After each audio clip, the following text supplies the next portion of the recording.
taas sitten tää lasittaminen. Mä lasitan nyt 2 kulhoa kirkkaalla lasitteella.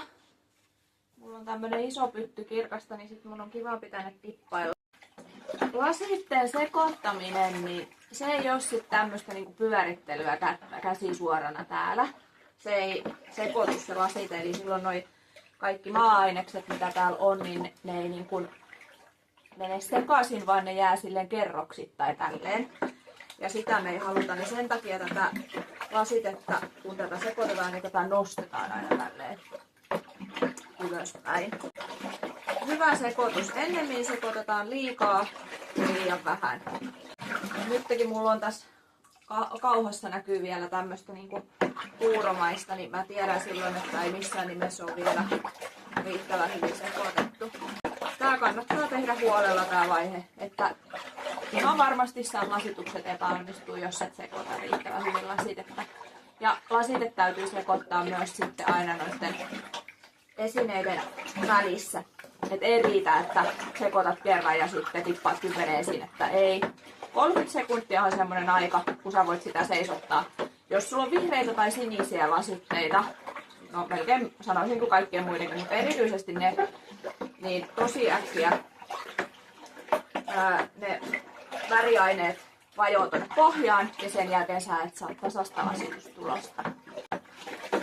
Vielä kertokiellon päällä. Nyt mä henkisesti valmistaudun olemaan ripeä. Tässä ei nyt auta etanointi. Eli kauha pois tuohon kannen päälle, joka tuolla lattialla on, ettei sotketa. Näin. Lasituspihdit käteen. Dippaus tänne. Sen jälkeen mä käännän vähän kameraa. Nappaan tästä kiinni huolellisesti ja rauhassa. Dippaan ja nostan. Ja mä teen näiden kulhojen kanssa niin, että mä ensin käännän tolleen väärinperin, sitten mä käännän kerran näin ja toisen kerran vielä tällä tavoin. Niin mä oon huomannut, että tosta reunasta tulee parempi, että siihen herkästi jää semmonen terävä reuna tohon kulhon reunaan, jos tätä vaihetta ei tee huolella. Ja sitten malttia tässä kohtaa.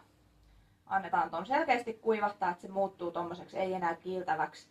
Ja sitten käännetään varovasti ja esine tuohon pöydälle. Nämä jo itse aukeavat nämä lasituspihdit, niin sitten tässä otetaan rauhallisesti. Irrotetaan näin. Voilà. Ja nyt kun meillä on tuo toinen kulho, niin tässä välissä välisekoitus.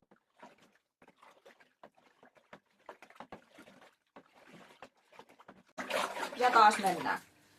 Kauha kannen päälle, lasituspihdit dipataan, napataan tosta esine kyytiin rauhallisesti, dippaus,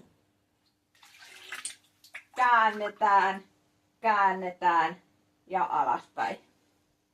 Näin mä tän teen. Mä en vahaa noita jalkarenkaita, koska mun mielestä se on ihan turha työvaihe. Ymmärrän, että jotkut haluaa sen vahauksen tehdä ja sen voi tehdä. Mutta mun mielestä se on turha työvaihe. Mä ihan sienellä pyyhin ton jalkarenkaan puhtaaksi. Näin. Sitten varoen noin. Näin.